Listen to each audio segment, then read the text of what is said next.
Bismillahirrahmanirrahim. Assalamualaikum warahmatullahi wabarakatuh.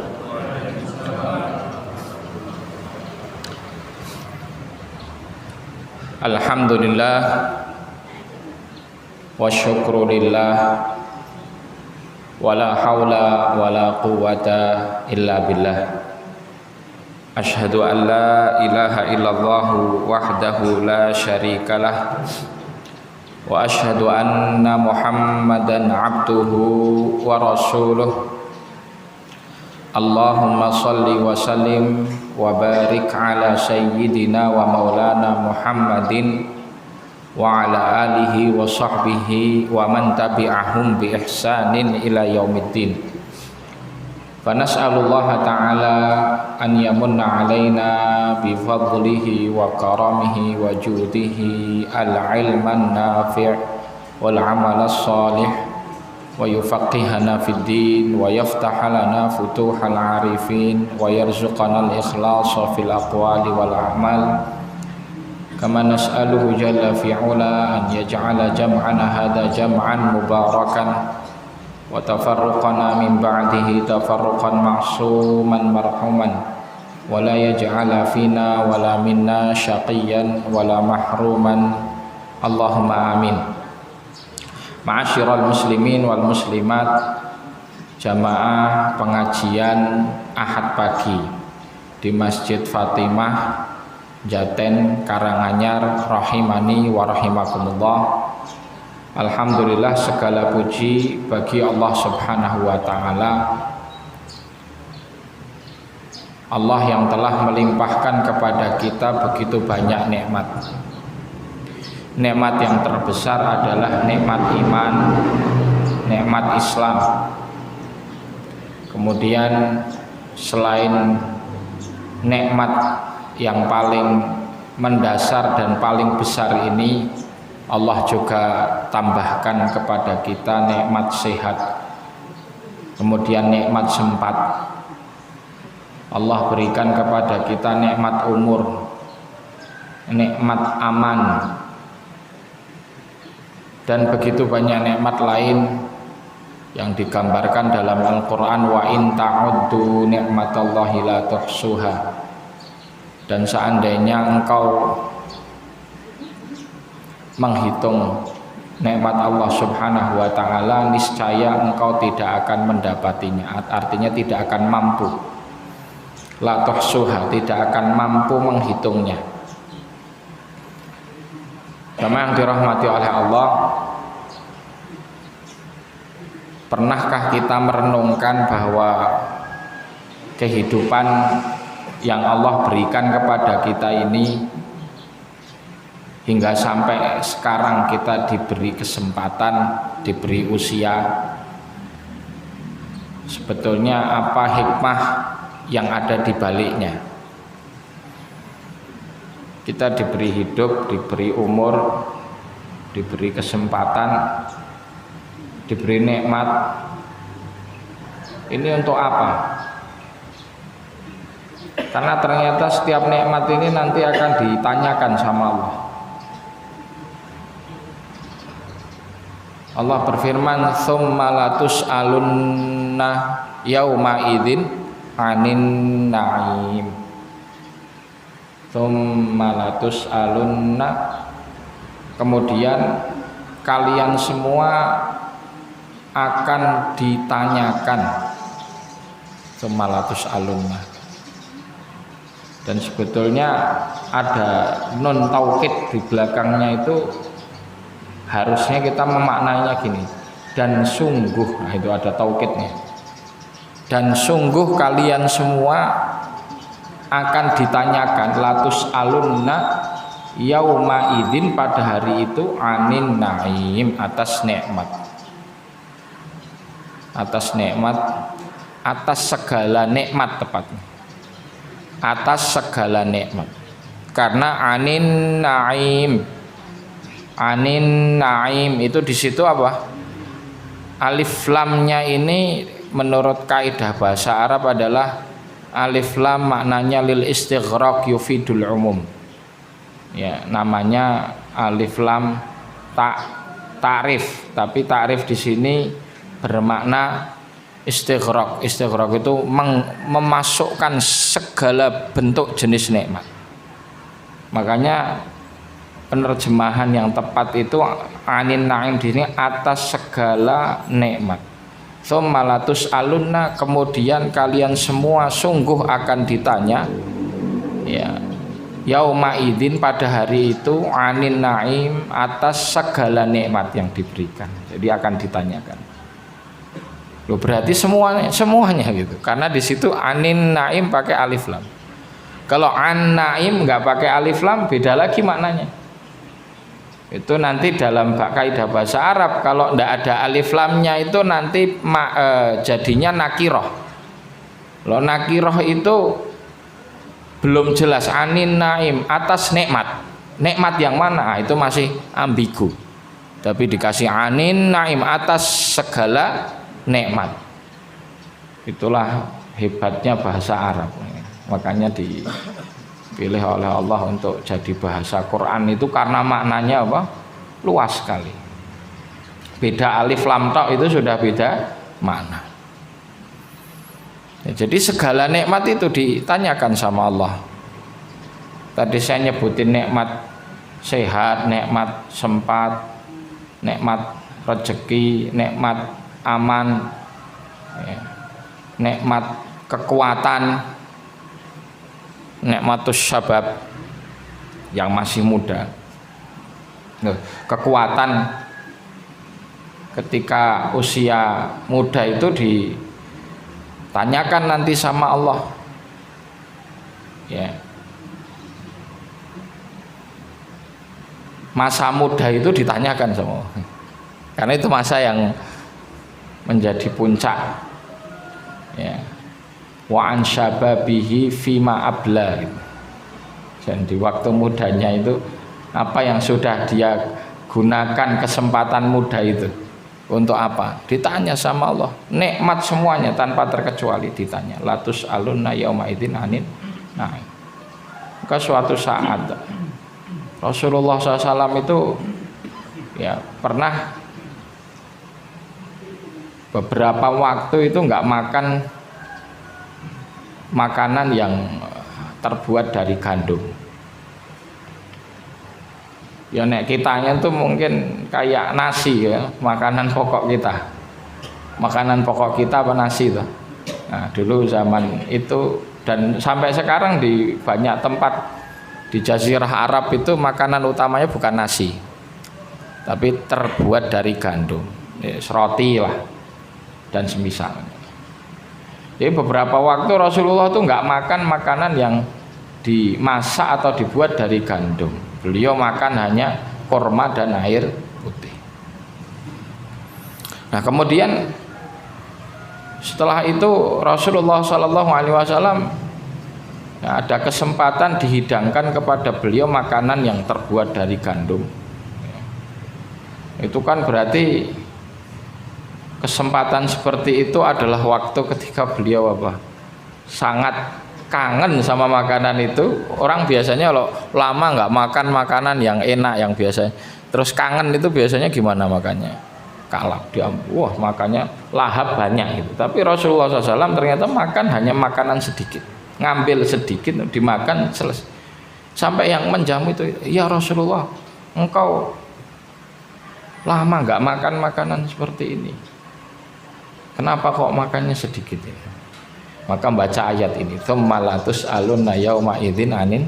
Nah, termasuk makanan yang kita makan itu akan dipertanyakan oleh Allah Subhanahu wa taala. Karena itu nikmat. Nikmat rezeki yang Allah berikan kepada kita, kepada umatnya. Buat apa itu semua? Nah, jamaah yang dirahmati oleh Allah, maka hakikat kehidupan kita ini ya dari sejak dilahirkan, khususnya setelah kita balik, karena disitulah tahapan awal ini kita sudah mulai terkena taklif, ya, tahapan atau masa kita terkena beban syariat itu kapan? Balik, setelah usia balik, Ya. Sejak saat itu maka kemudian apa? Setiap amalan zahiran wa batinan ya, yang dilakukan oleh seseorang itu betul-betul dihisab. Sebelum balik, amal kebaikan dicatat pahala, amal keburukan tidak dicatat dosa. Itu sebelum balik. Nah, setelah balik, amal kebaikan dan keburukan dihitung semua. Maka disebut haddut taklif. Ya, batasan taklif. Taklif itu dapat beban. Gitu.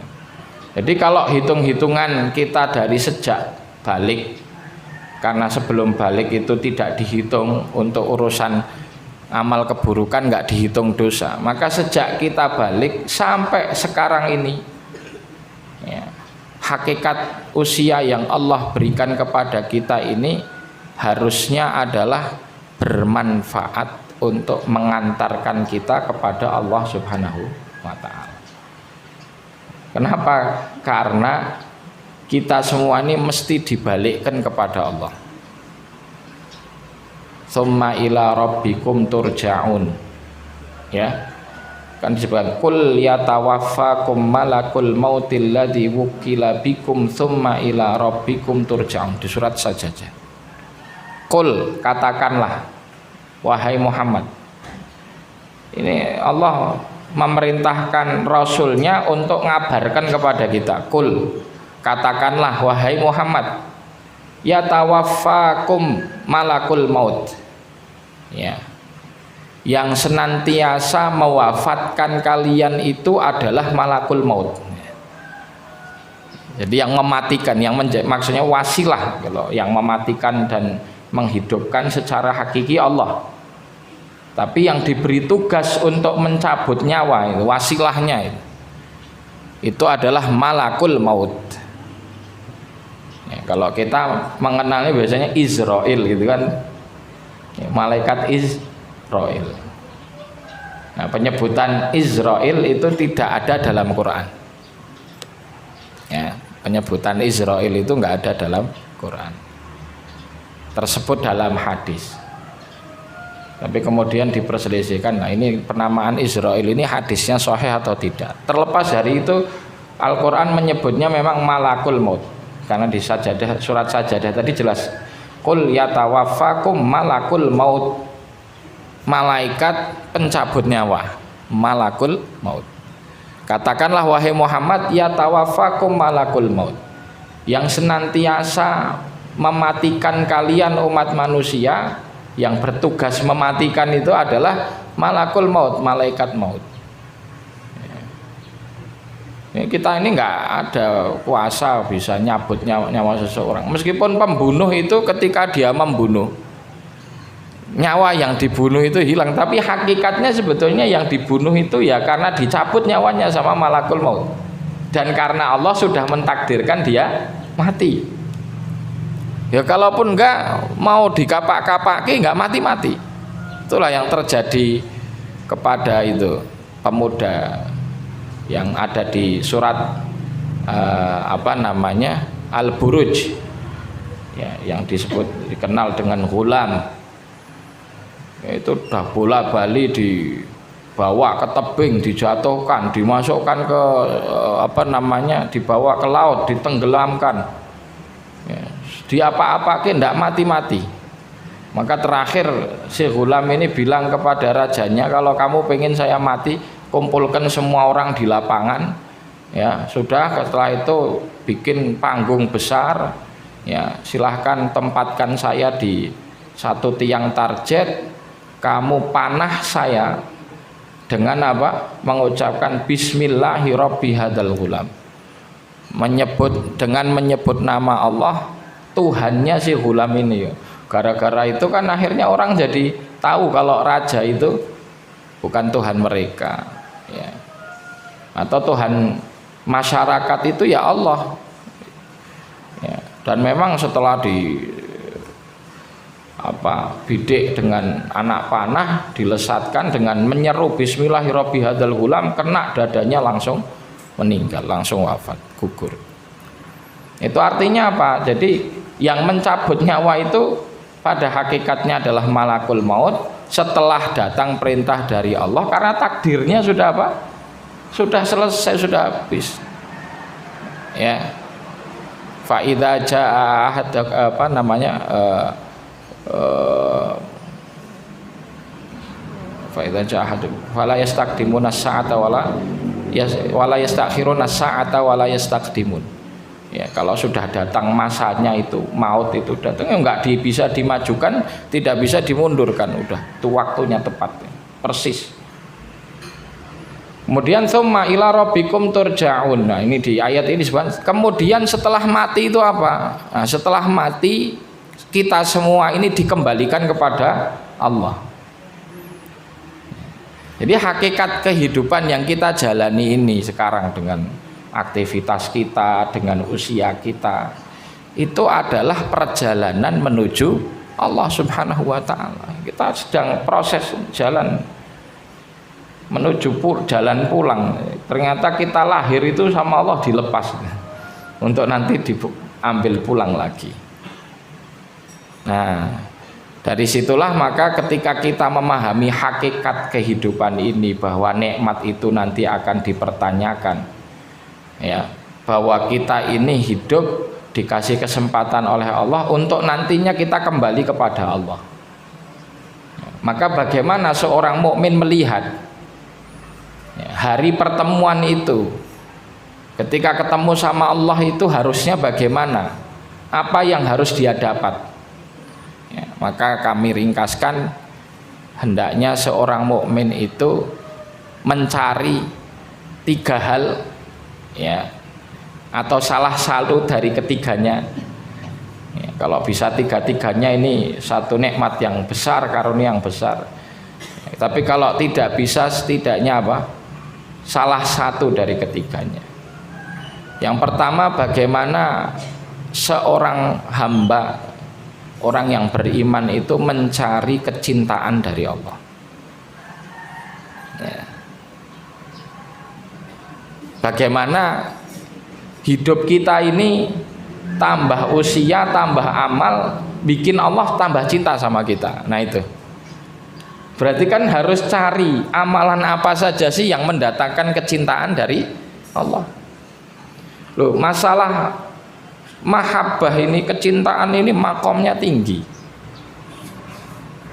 Ya, makom mahabbah, makom itu kedudukan orang sampai dicintai sama Allah. Oh, itu tinggi sekali. Para sahabat itu ketika ada satu tugas dari Rasulullah SAW itu nggak pernah mereka kemudian merasa dirinya itu terlalu pede, terus habis itu berebut amanah dan tugas dari Rasul, nggak ada. Ini karakternya sahabat itu apa? Mereka untuk satu amanah dan tanggung jawab atau tugas, mereka tidak tomak. Ya, bukan kayak orang sekarang itu tomak terhadap tanggung jawab jabatan, dicari-cari tuh kalau sekarang. Rebutan jabatan, bener nggak? Rebutan enggak? Rebutan, suaranya rebutan. Dulu enggak begitu. Mereka tuh sama jabatan itu nggak tomak. Karena itu amanah, tanggung jawab. Al-Quran sudah bilang, inna aradnal amanata 'alas samawati wal ardi wal jibal fa abaina ayyahmilnaha wa asfaqna minha wa hamalahal insan innahu kana zaluman jahula. Itu digambarkan sifat manusia itu, ya, ketika dia kok malah ngejar amanah itu zaluman jahula, itu zalim dan bodoh. Zaluman jahula. Nah, sahabat itu karakternya nggak begitu, tapi pernah satu kesempatan, ya, mereka itu kayak betul-betul semua sahabat itu berharap-harap kalau dia yang dapat tugas itu, semuanya.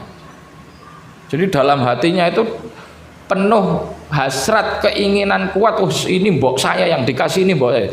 Itu begitu. Kapan? Ketika Rasulullah SAW ya mengumpulkan mereka di perang Khaybar. Besok mereka mau nyerang benteng Khaybar. Wah, dikumpulkan itu semuanya, ya, para sahabat ngumpul. Rasulullah SAW kemudian berbicara di depan mereka. Besok panji ini, yaitu bendera panji bendera la ilaha illallah, benderanya apa? Kaum muslimin, panji. Panji itu kan apa? Satu simbol, ya, simbol kekuatan dan simbol kemenangan ketika perang. Kalau panji sampai jatuh itu kan itu tanda udah terdesak itu, dan kadang orang kalau panjinya jatuh udah kita kalah, nyerah habis itu. Nah, maka Rasulullah mengatakan besok panji ini akan saya kasihkan kepada orang, kepada seseorang yang dia ini cinta kepada Allah dan Allah juga cinta kepadanya. Wah, lah itu ternyata yang bikin semuanya pengen. Sampai Umar bin Khattab itu mengatakan, belum pernah aku dan belum pernah kami ini betul-betul memiliki hasrat keinginan untuk dapat tanggung jawab melebihi waktu itu. Semuanya itu pengen. Abu Bakar pengen, Umar pengen, Utsman pengen, semuanya pengen. Ya, seakan-akan berebut tanggung jawab, padahal biasanya enggak. Nah, sebetulnya ada rahasianya di situ. Bukan masalah panjinya itu. Panji kemuliaan dan kehormatan kaum muslimin ketika perang itu kan berkali-kali. Wong sebelumnya ya ada perang Badar, ada perang Uhud, ada perang ya Ahzab. Ya, peperangan sebelumnya itu nggak pernah mereka itu pengen banget, saya pengen banget itu membawa panji, itu nggak pernah. Tapi di hari itu malam ketika besoknya mau nyerang benteng Khaybar, semuanya jadi pengen. Yang bikin pengen itu rahasianya di belakang itu, ketika Rasulullah mengatakan orang ini dia cinta Allah dan Allah cinta sama dia. Loh, kalau Allah sudah cinta itu apa Pak kira-kira? Apa mungkin kita dicintai Allah terus kita dimasukkan neraka? Mungkin enggak? Nah, mungkin. Lah itu maka semuanya tuh semangatnya menggebu, pengen banget itu dapat itu. Ternyata besoknya ya panji ini, bendera ini diberikan kepada Imam Ali radhiyallahu taala anhu. Yang waktu itu sebetulnya sakit mata itu, kayak kita belen. Ya, kemudian diobati sama Rasulullah SAW dengan perantara air ludahnya.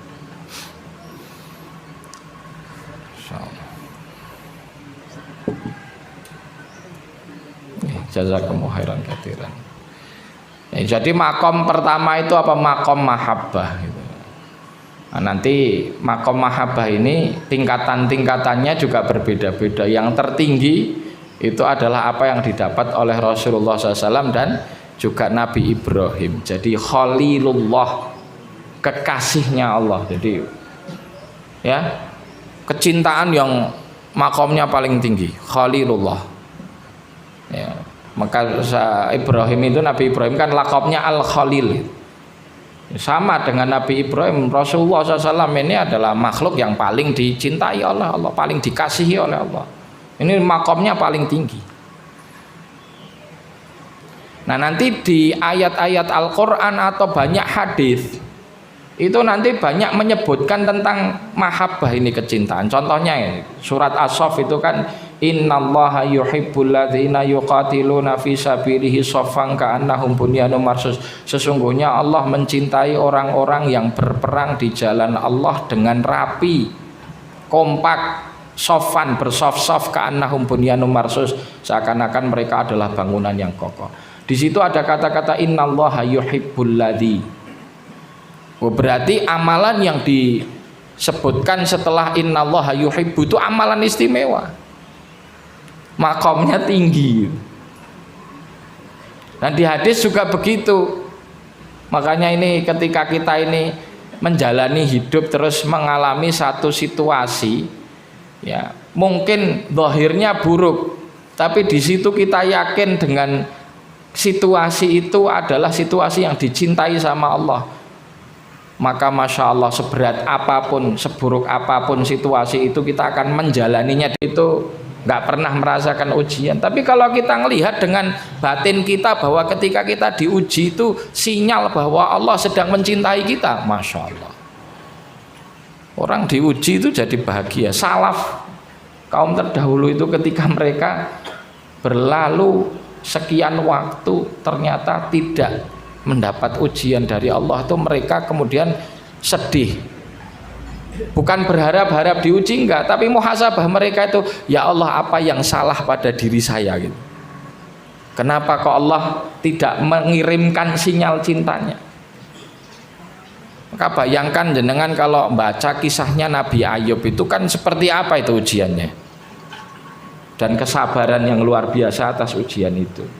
Karena memang memandangnya sebagai apa?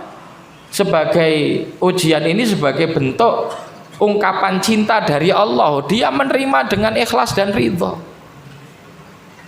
Coba bayangkan kalau kita jalani hidup itu seperti itu, kira-kira apakah ada keluh kesah? Tidak ada. Karena orang melihat semua yang ditimpakan Allah kepadanya dari takdir itu dengan ikhlas dan ridho, nggak ada keluh kesah. Malah di situ adalah satu momen yang istimewa dari pada seorang hamba ketika dia harus diuji oleh Allah Subhanahu wa taala, karena dia sedang merasakan apa? Sinyal cinta kasih sayang Allah. Ini kalau direnungkan ini hadis innallaha idza ahabba qauman ibtalahum, itu dalam sekali. Sesungguhnya Allah apabila mencintai satu kaum akan diuji. Ini makom yang tertinggi. Kalau kita nggak bisa ngejar makom mahabbah, itu paling nggak bawahnya lagi yang disebut makom ridho. Bagaimana ketika kita menghadap Allah, Allah tuh ridho sama kita. Ya. Bagaimana agar Allah ridho kepada kita? Nah, ini kuncinya mahabbah. Bagaimana Allah cinta sama kita? Ya kita mencintai Allah. Karena nggak mungkin Allah mencintai kita kalau kita nggak memulai dulu dengan kecintaan. Ya, maka selalu korelasinya yuhibbuhum wa yuhibbunah. Allah Subhanahu wa taala cinta mereka dan mereka cinta kepada Allah. Generasi pilihan itu man yartadda minkum ya ayyuhalladzina amanu may yartadda minkum an dinihi fasawfa ya'tillahu biqaumin yuhibbuhum wa yuhibbunah. Generasi pilihan itu kan selalu disebutkan makomnya itu tertinggi, itu makomnya mahabbah. Kenapa? Karena mereka cinta Allah, sehingga Allah juga cinta mereka. Sama bab ridho juga sama. Kalau kita pengen dapat ridho Allah, kita memulai dulu dengan kita ridho kepada Allah, ridho kepada semuanya yang Allah kerjakan, yang Allah takdirkan, yang Allah tetapkan, yang Allah wajibkan, yang Allah haramkan, kita ridho.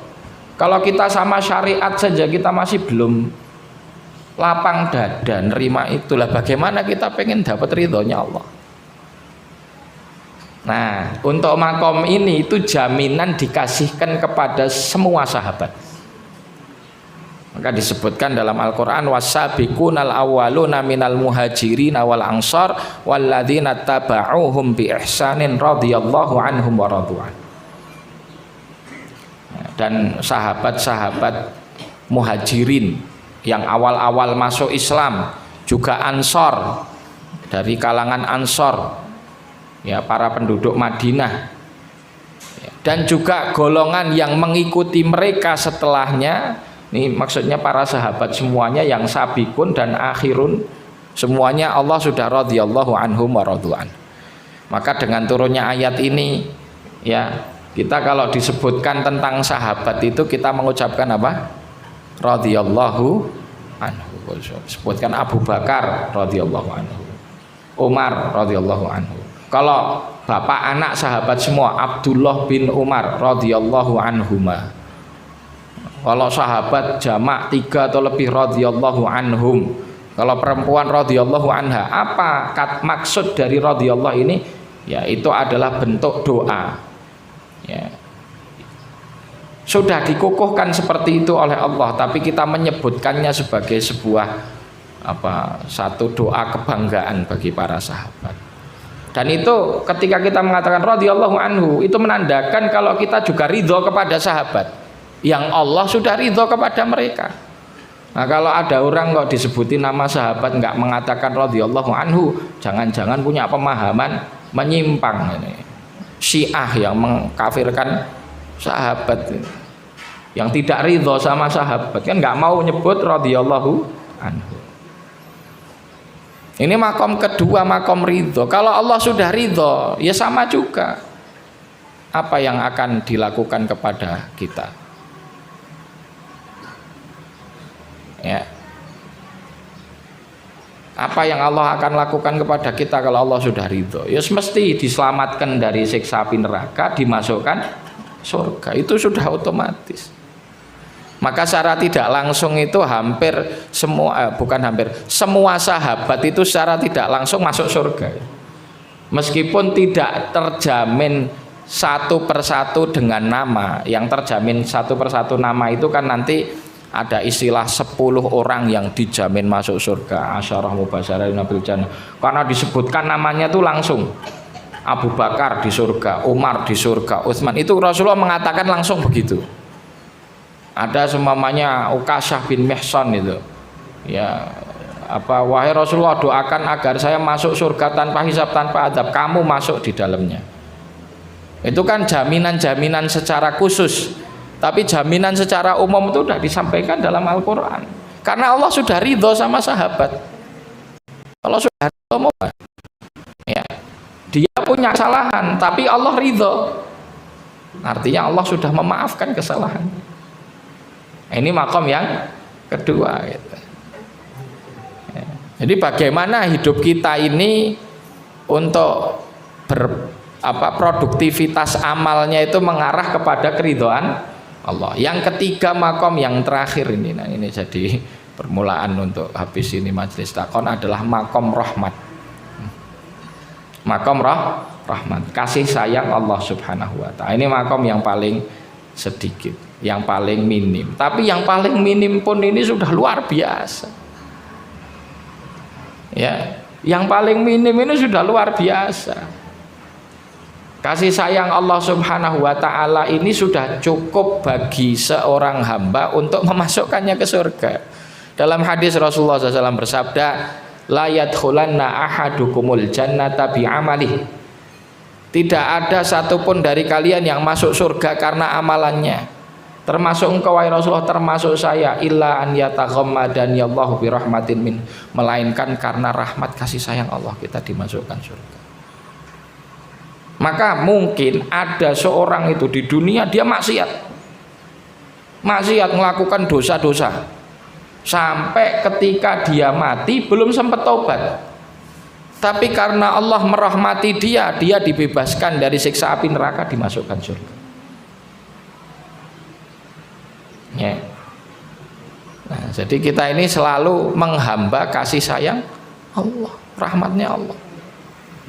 Bagaimana itu kita minta setiap doa kita, ya Allah, kalau memang yang saya amalkan itu belum bisa mengantarkan saya kepada kecintaanmu, kepada keridhoanmu, paling tidak ya Allah kasih sayangmu yang aku cari.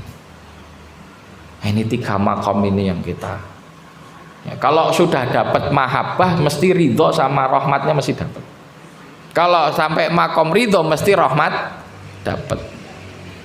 Tapi seminim-minim yang paling bawah itu rahmat kasih sayang agar kita selamat.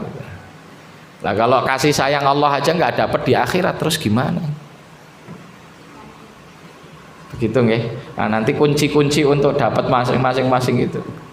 Contohnya ketika Rasulullah SAW bersabda dalam satu hadis, ar-rahimuna yarhamuhumur rahman. Orang yang suka berkasih sayang, maka zat yang maha kasih sayang akan mengasihi mereka. Irhamu man fil ardi yarhamukum man fis sama. Berkasih sayanglah kepada siapa yang ada di muka bumi, maka siapa yang nanti di atas langit akan mengasihimu. Artinya ternyata apa? Kita berkasih sayang kepada sesama makhluk ini bisa mendatangkan rahmat kasih sayang. Dan banyak kuncinya banyak. Itu kan saya tadi kasih contoh-contoh saja. Kunci dapat mahabbah contohnya itu, kunci dapat ridho contohnya ini, kunci dapat rahmat kasih sayang Allah contohnya.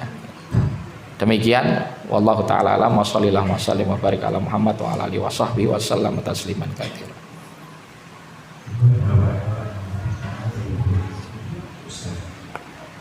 muda nih, yang mereka itu kalau ya memang ada dua tantangan besar itu di zaman sekarang itu. Usia muda itu sendiri usia yang melalaikan. Kenapa? Karena usia muda itu fase di mana seseorang berada di puncak kekuatan dalam hidupnya. Kekuatan fisik, kekuatan pikiran, ya. Kemudian kekuatan tekad, semangat, gitu kan. Pemuda itu kan begitu. Makanya kalau ada pemuda kelentrak-kelentru itu udah nggak sesuai fitrahnya. Karena fitrahnya itu harusnya apa? Semangat itu, harusnya tekadnya kuat dan yang lain. Tapi justru itu yang akhirnya menjadikan lalai. Kalau visi hidup pemuda ini salah, akhirnya dia akan ngejar, semua kekuatannya ini akan dikerahkan untuk ngejar sesuatu yang salah itu, gitu ya. Ya. Maka tadi saya katakan fase usia muda aja itu nanti ditanya itu kan sama Allah Subhanahu wa taala, nikmatnya ini untuk apa. Yang kedua, di zaman sekarang ini ya, ini zaman segala hal dilihat dari materi. Ya. Umat ini kan dijangkiti virus materialis. Kalau sudah jadi keyakinan jadi materialisme. Al-wahan, wahan hubbudunya wa karahat. Kalau bahasa wahan yang disampaikan Rasulullah di zaman dulu itu godaan materinya mungkin tidak seintens sekarang dan tidak sedahsyat sekarang. Kenapa? Karena orang dulu melihat satu materi itu terbatas dengan apa yang ada di sekitarnya saja. Maka orang yang hidup di desa jauh dari perkotaan, kalau zaman dulu kan angen-angennya itu nggak neko-neko gitu loh. Ya paling yang mungkin nampak besar bagi mereka itu dunianya itu ya nek punya sawah luas gitu ya, punya tanah luas, punya sawah luas ya tah, rumah luas gitu. Kalau kendaraan pun kan dulu di desa itu kan nggak setiap rumah punya kendaraan gitu. Jadi angen-angennya nggak macem-macem lah. Kalau orang sekarang itu angen-angennya macem-macem lah, karena setiap waktu, setiap menit buka HP ngelihat sesuatu yang baru, melihat status Instagramnya orang, status WA-nya orang, lihat iklan ini, lihat iklan itu lah. Setiap hari disuguhkan kepada apa? Persepsi tentang materi gitu. Macam-macam bentuknya. Ya kalau dulu di desa gitu, karena kehidupannya sebatas desa itu, masyarakatnya jarang pergi-pergi, jarang keluar-keluar. Ya namanya angen-angen punya kedudukan dan jabatan itu ya maksimal kepala desa toh, lurah gitu. Makanya pilihan lurah di desa dulu ya seru sekali kan. Kalau sekarang ya masih nih nggak seseru dulu. Itu saya gambarkan angen-angen itu. Jadi sekarang di era digitalisasi ini pemuda ngakses semuanya dari HP ini. Ya, maka dari kondisi materi tadi, potensi mereka untuk salah visi hidup itu sangat besar. Visi hidupnya terikat sama materi, semuanya sama materi. Dia kenapa kok nggak mau ke masjid? Masjid ini dan amalan di dalamnya itu belum tergambar oleh mereka kebaikannya secara materi. Maka saya selalu gambarkan kalau untuk mudah bikin masjid itu rame, takmir masjid nyediakan di setiap soft ini, setiap blok untuk sholat itu uang 100.000 atau 50.000 nek kaken 100.000 atau 20.000 wis 20.000 ya. Artinya kalau 5 waktu sholat berapa dapat? 100 toh. Wis jenengan itu full itu kasih. Kira-kira rame nggak masjid ini? Rame enggak? Rame orang nggak perlu sekarang non sewu kalau kerja di ya umumnya kan ya berapa per harinya 100 tuh. Gampangnya gitu ya. Itu belum UMR itu lebih bukan belum UMR. Itu lebih dari UMR itu. Kalau dia rajin setiap hari sholat 5 waktu dapat 100.000 kan gajinya lebih dari UMR toh. UMR kita cuman berapa sini? Karanganyar itu 2,5 2 juta lebih lah. Nah ini 3 juta. Udah lebih UMR. Jenengan takmir bisa nyediakan itu setiap hari. Itu orang nggak perlu kerja, mereka sudah ini masyarakat sekitar sini mulia sudah. Masjid rame enggak? Rame. Ya masalah itu kita nggak usah ngitung niat bener salah dulu, kita bahasanya tadi sudut pandang materi bahwa orang kenapa kamu ke masjid ya ono 20.000 gitu. Padahal pahala dia mengerjakan sholat itu sebetulnya lebih berharga dari 20.000 atau tidak? Jauh sekali. Sekarang kalau sholat sunnah saja ya, sholat sunnah yang digambarkan Rasulullah SAW, rakaatail fajri khairun minad dunya wa ma fiha. 2 rakaat sebelum sholat subuh itu lebih berharga dari dunia dan seisinya. Apa ini 20.000? Dunia dan seisinya. Itu kalah dengan pahala apa? 2 rakaat yang dikerjakan orang sebelum subuh. Ya. Tapi kan kita ini masalahnya percaya nggak sama kabar itu, gitu. Melihatnya pakai mata batin, Pak. Ya.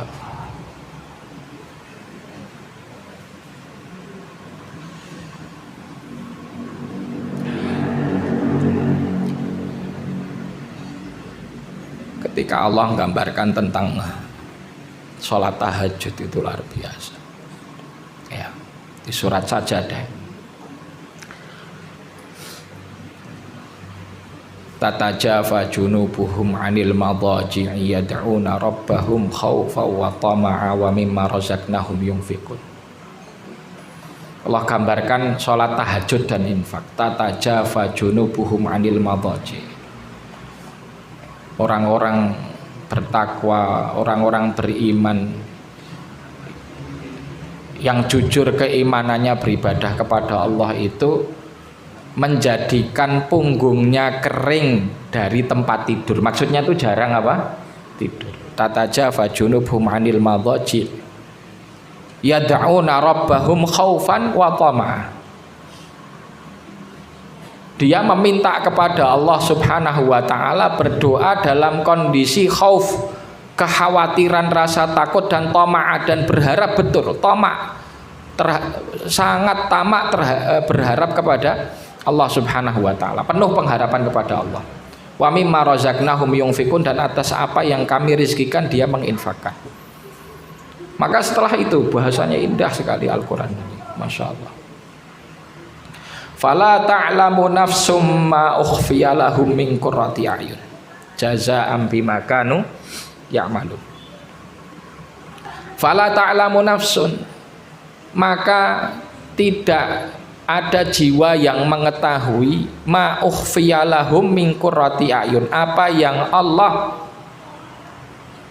simpankan baginya di akhirat kelak dari qurrata a'yun, sesuatu yang menyejukkan pandangan mata.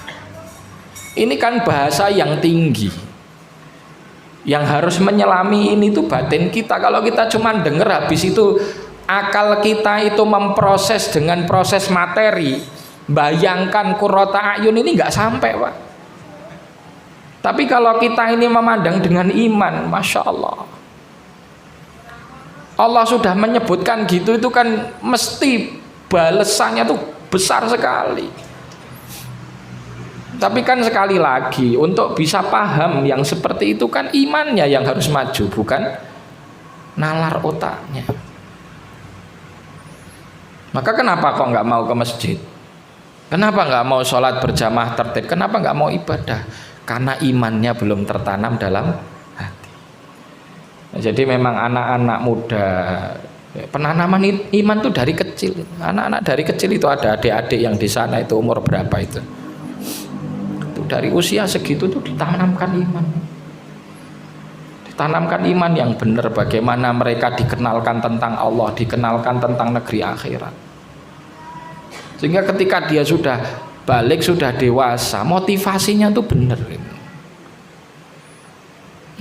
Ini kuncinya ini. Wis to jenengan pakai program apa, mau tempelkan wifi, mau tempelkan, mau radadi. Tempelkan wifi di sini. Jam sebelum sholat pada ngerumpul sini semuanya, main game, mabar. Waktu adzan bubar. Itu sudah jadi pengalaman di beberapa tempat seperti itu. Nah, masya Allah. Ya itulah. Barakallahu fikum.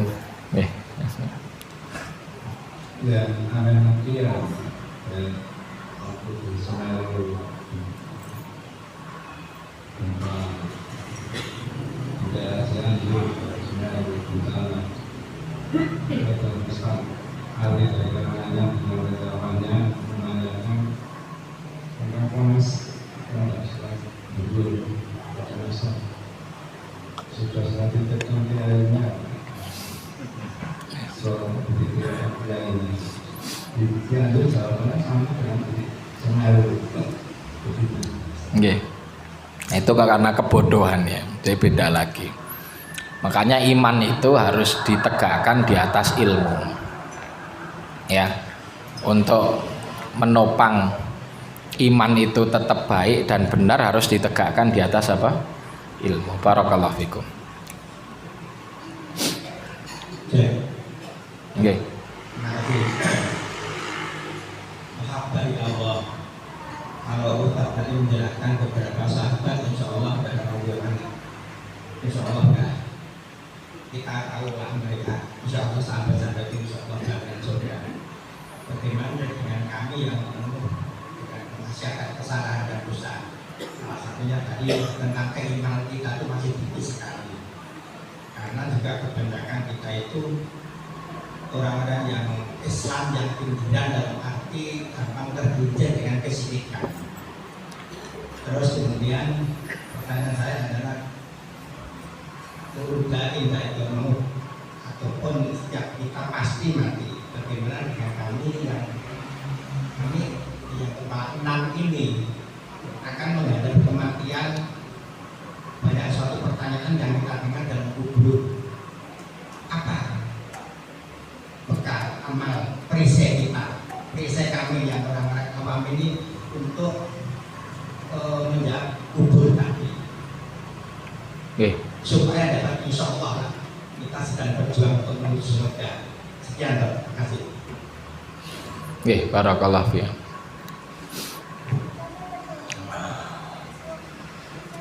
Hakikat dari perjalanan hamba yang tadi saya sampaikan itu, kalau dipahami lebih dalam lagi, ya, maka kita tidak akan selamat, tidak akan baik, tidak akan benar kecuali memang dituntun sama Allah. Itulah yang kita selalu baca di setiap sholat, ihdinas siratal mustaqim. Semuanya kemudian akan bermuara kepada dua hal, la ilaha illallah wala haula wala quwata illa billah. Modalnya dua itu. Orang tuh kalau sudah punya modal la ilaha illallah ini sudah masya Allah modal yang besar sekali. Di akhirat itu didatangkan satu orang ditimbang, dalam hadis sahih ini Bukhari Muslim, didatangkan orang ditimbang amalannya, ya. Dan kita meyakini bahwa nanti kita akan ditimbang amalan kita. Setelah ditimbang ternyata keburukannya lebih berat daripada kebaikannya. Keburukannya lebih berat dari kebaikannya. Ya. Nampak-nampaknya ini orang nanti bakal masuk neraka. Tapi kemudian didatangkan kepada timbangan orang ini disebut bitokoh, dalam hadis disebut bitokoh, semacam kartu, semacam identitas atau apa, kalau sekarang mungkin KTP gitu ya, kartu kayak KTP itu yang di situ tertulis la ilaha illallah, itu ditimpakan di bagian timbangan yang kebaikan tadi, yang sebelumnya ringan. Maka dengan didatangkan bitokoh atau kartu yang di situ la ilaha illallah itu langsung tiba-tiba memberatkan sisih kebaikannya hingga kemudian menjadikan amal baiknya lebih berat daripada amal buruk. Jadi la ilaha illallah ini besar sekali, ya, besar sekali. Orang bawa la ilaha illallah itu kan disebutkan ini kuncinya surga. Kenapa? Karena kalau orang mengimani la ilaha illallah dengan benar, sudah masuk surga. Dan la ilaha illallah benar ini sebetulnya nggak susah-susah banget. Setiap orang bisa memahaminya dengan sederhana. Ya, dia meyakini bahwa segala sesuatu itu dari Allah dan kepada Allah, sudah selesai. Segala sesuatu dari Allah dan kepada Allah itu sudah selesai. Itu la ilaha illallah. Maka bagi saya itu masyarakat muslim dengan berbagai macam kondisinya, asalkan mereka memiliki la ilaha illallah dalam hati dan mereka itu apa? Memahaminya dengan seperti itu, seminim-minimnya potensi rahmat Allah itu masih besar didapat. Kan tadi saya sebutkan ada 3 makom Pak. Kalau kita nggak bisa menggapai sampai kecintaan Allah, sampai ridhonya Allah, minimal rahmat. Dan untuk dapat rahmat itu kuncinya la ilaha illallah. Karena Allah nggak mungkin merahmati orang yang tidak memiliki la ilaha illallah. Oh, nanti kalau kita dudukkan makom la ilaha illallah ini butuh kajian 1 hari pun nggak cukup, banyak sekali.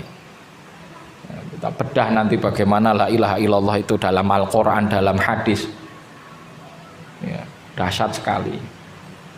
Maka yang kedua, ketika seseorang diberi la ilaha illallah kemudian diberi kesempatan untuk sujud, itu nikmat yang luar biasa.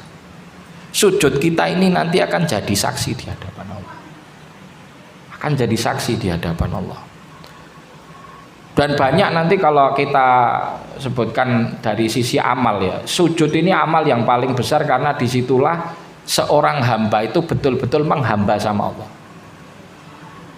Ya, kalau kita pengen ngerti ini orang betul-betul tunduk sama Allah itu dilihatnya apa? Ya kan pas sujud toh.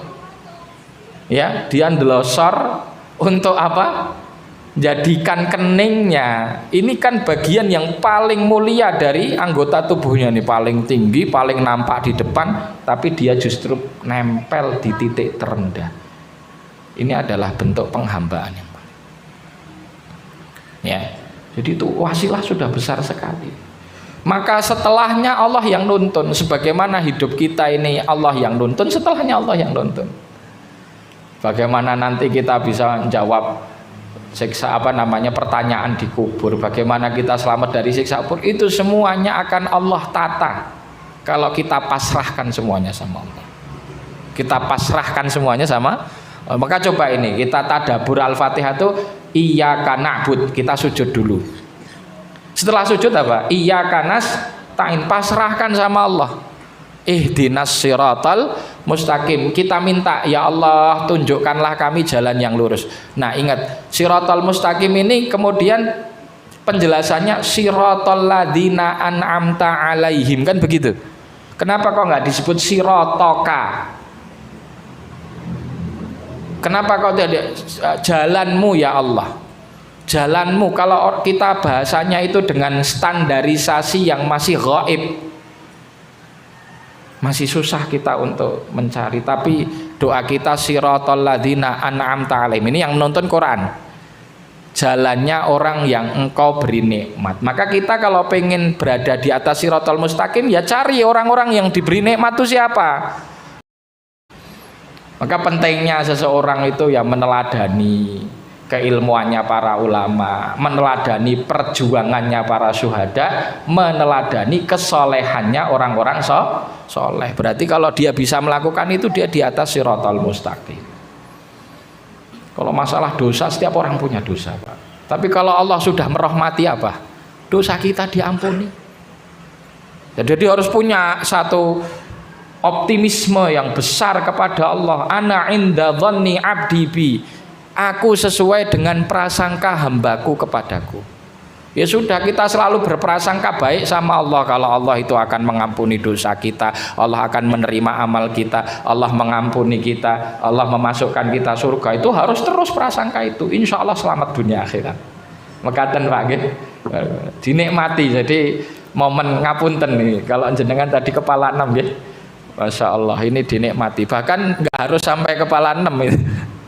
Yang masih muda-muda pun ini yang hadir ini harus menikmati momen hidup ini untuk apa? Berproses untuk menuju Allah Subhanahu wa taala. Allah taala.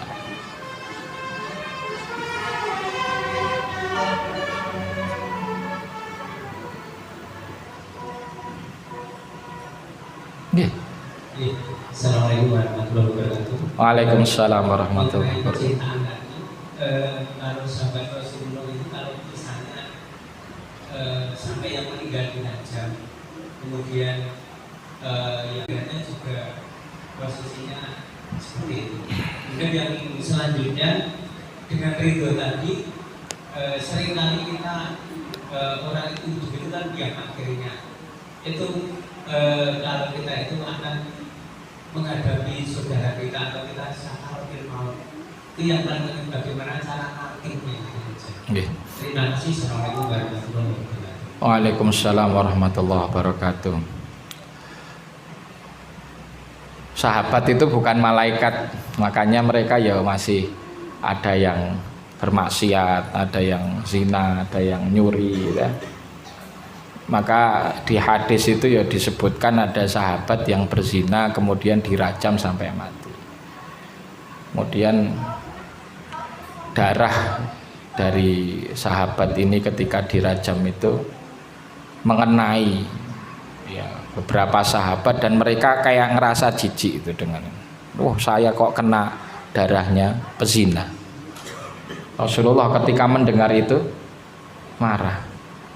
Ya, maka mengatakan pahala tobatnya orang ini dengan dirajam, kalaulah dibagikan kepada seluruh penduduk Madinah itu sudah luber-luber. Jadi kita itu ketika melihat satu maksiat jangan hanya diluber, maksiat ini berarti di balik maksiat itu ada taubat, dan taubat itu ternyata luar biasa. Itu satu amalan yang luar biasa. Pahalanya besar sekali. Ya. Ya, maka kalau tadi yang ditanyakan bagaimana dengan sahabat yang dirajam, ya dia rajamnya itu tobat bagi dia, dan kesepakatan para ulama apabila satu dosa itu ditegakkan hadnya di dunia, maka had di dunia itu sudah menghapuskan hukuman bagi dia di akhirat. Ya. Nah, itu berarti nandakan insya Allah masuk surga. Dengan tobatnya dapat rahmat Allah. Kalau saya tadi sebutkan ada pelaku maksiat yang belum sempat tobat saja bisa dirahmati sama Allah, apalagi yang sudah tobat.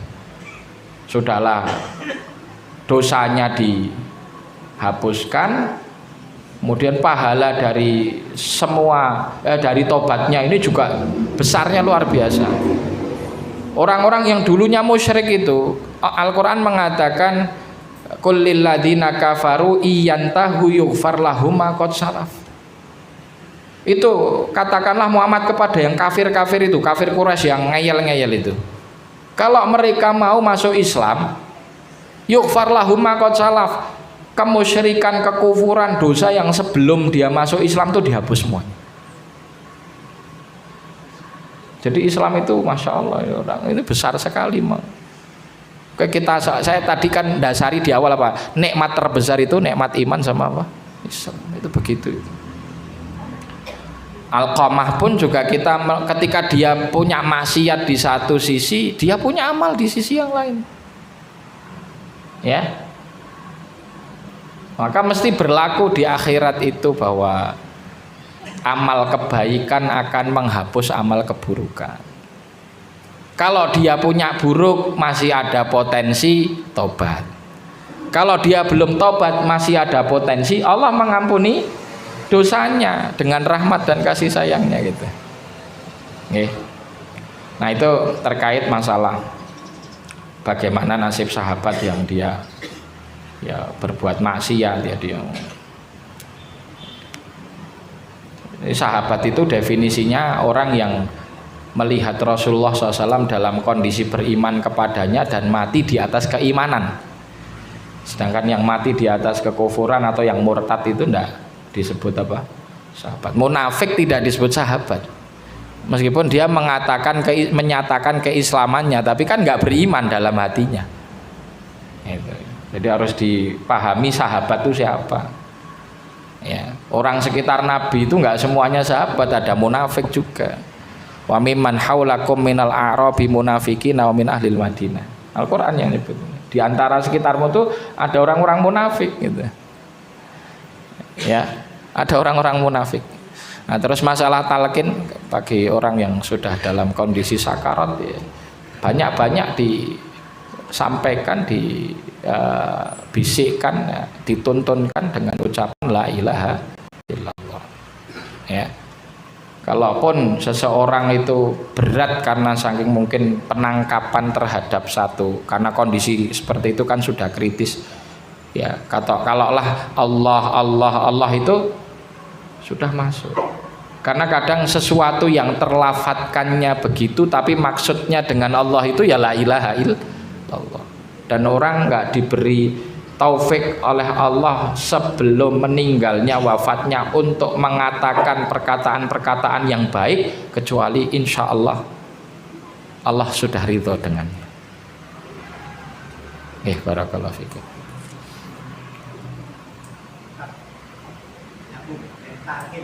Menyambung dari target itu kebanyakan kemampuan kita, kelemahan kita, kekurangan ilmu kita itu kan hampir yang kita lihat walaupun kita udah ngaji, tapi kadang mentalkan jenazah itu alhamdulillah kan mengukur si jenazah sakaratul maut menyebut Allah mudah-mudahan nggak terputus sampai kemudian. Tapi kebanyakan menghadapi orang tua, saudara, kalau kemampuan ilmunya mereka itu target itu yasin bareng-bareng. Gimana itu?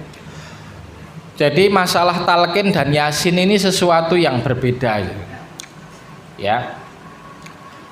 Untuk membacakan yasin ada nasnya sendiri, ada hadisnya sendiri, meskipun di sini diperselisihkan pemaknaannya gitu, dan diperselisihkan kedudukan hadisnya. Iqra'u ala mautakum yasin.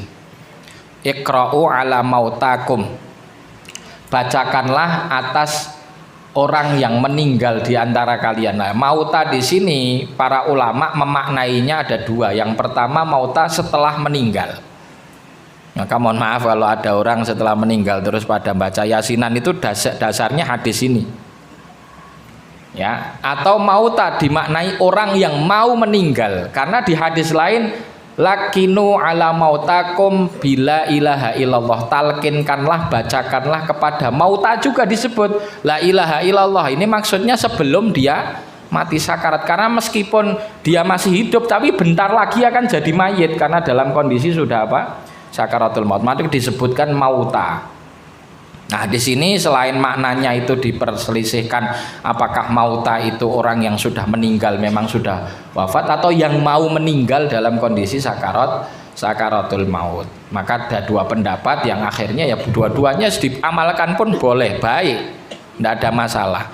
Yang kedua, masalah hadis ini diperselisihkan sahih atau dhaifnya. Kalaupun dikatakan dhaif, selama itu di dalam fadhailil amal disepakati oleh ulama enggak masalah. Karena itu fadilah, amal fadilah. Ini kan nggak ada salahnya tuh orang bacakan yasin itu. Ya, kalau dengannya memudahkan jenazah yang sedang dalam kondisi sakarat ini. Ya, sambil ada yang membacakan yasin, ada yang mentalkin. Jadi dua-duanya diamalkan. Hadis lakinu mautakum bila ilaha illallah diamalkan, terus mentalkinkan dengan membacakan yasin juga amalkan, ya otomatis nggak butuh satu orang kan gitu. Makanya dalam kondisi sakarat itu ya bagaimana keluarga, kerabat dekat itu ngumpul di situ. Ada yang mentalkinkan la ilaha illallah, ada yang membacakan Yasin. Katen nggih.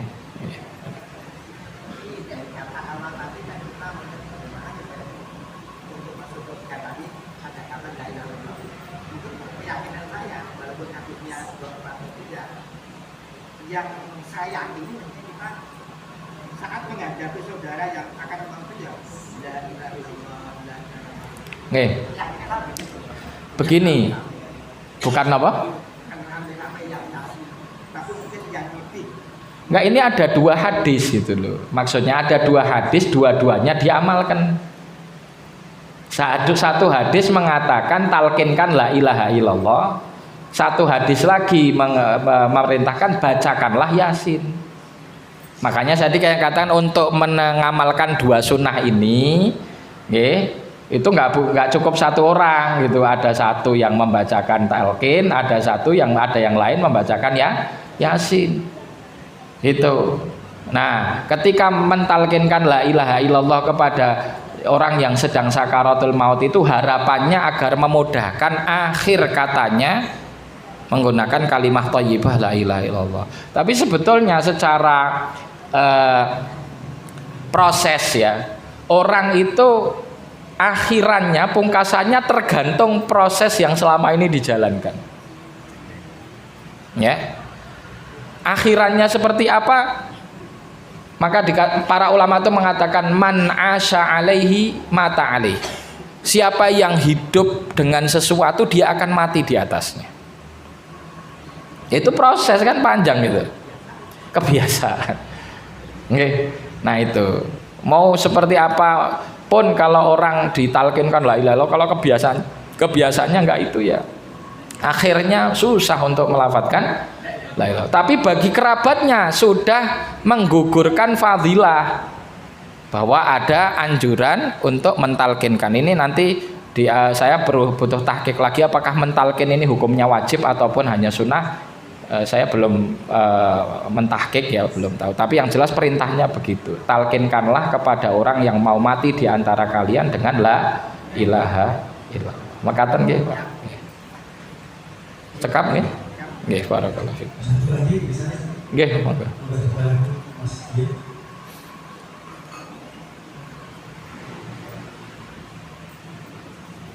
Oh, tesih setunggal nggih.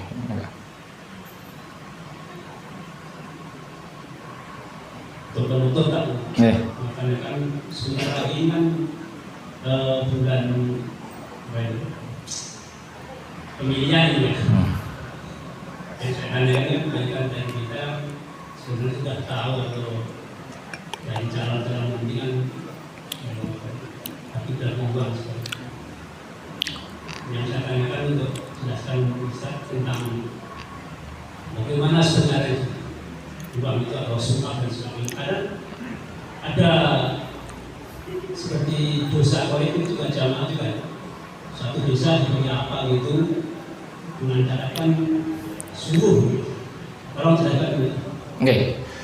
Kalau dengan kita mengambil satu harta itu mengambil satu pemberian atau menerima satu pemberian kita menjadikan kita menghilangkan hak orang, itulah disebut suap atau riswah. Ya sederhananya gitu. Kalau dengan kita menerima pemberian maka kita menghilangkan hak orang yang harusnya lebih layak jadi pemimpin, berarti kan itu jadi suap. Ya. Dan sesungguhnya untuk urusan memilih pemimpin itu ya ada hisapnya juga itu. Kita milih itu kan dimaknai loyal sebetulnya. Karena kita mengangkat orang untuk memimpin kita itu kan berarti itu loyal kita kepadanya. Berarti kita siap untuk menjadikan dia itu orang yang kita taati, kita dengarkan, kita. Nah, itu ada pertanggungjawabannya di sisi Allah Subhanahu wa taala. Untuk itu ya menerima uang dari siapapun itu harus dilihat tendensinya apa. Kalau kita kira-kira tendensinya belum jelas, Kalau jelas negatif ya ditolak. Kalau belum jelas bab waroknya ditolak. Ya, meskipun hukum fikihnya boleh nerima. Tapi bab warok itu bab kehati-hatian. Apa warok? Apa definisi warok? Warok itu meninggalkan sesuatu yang berpotensi bahaya bagi akhirat kita. Itu namanya warok. Meninggalkan sesuatu yang berpotensi bahaya, bukan bahaya tapi berpotensi. Bisa jadi sesuatu ini mubah tapi ini potensinya bahaya bagi saya di akhirat, terus ditinggalkan. Baru ada potensi saja, belum. Itu namanya warok. Sedangkan zuhud, nah ini hampir mirip tapi kebalikannya. Zuhud itu meninggalkan sesuatu yang tidak bermanfaat bagi kita di akhirat, itu namanya zuhud. Masya Allah ya, definisinya mudah sekali. Syekhul Islam Ibnu Taimiyah yang dudukkan definisi ini. Jadi warok itu meninggalkan sesuatu yang berpotensi bahaya di akhirat, sedangkan zuhud meninggalkan sesuatu yang nggak manfaat, nggak ada gunanya bagi saya atau di akhirat, terus kita tinggalkan, itu namanya zuhud. Gitu. Nah kalau babnya duit bagi-bagian itu bukan bab zuhud, itu. Babnya bab warok. Itu. Babnya bab warok. Waroknya kita ninggalkan, tidak menerima, meskipun hukum fikihnya bisa jadi boleh, tapi karena berpotensi membahayakan bagi kita di akhirat, ya sudah, mending tidak usah diterima. Gitu nggih. Bukan wajib menolak, bukan, saya tidak mengatakan wajib menolak ya. Lebih baik tidak diterima karena berpotensi membahayakan kita di akhirat. Jelas nih. Barakallahu fikum. Wassallallahu wasallim wa barik ala Muhammad wa ala alihi washabbihi wasallam. Billahi taufiq wal hidayah. Assalamualaikum warahmatullahi wabarakatuh. Waalaikumsalam warahmatullahi wabarakatuh.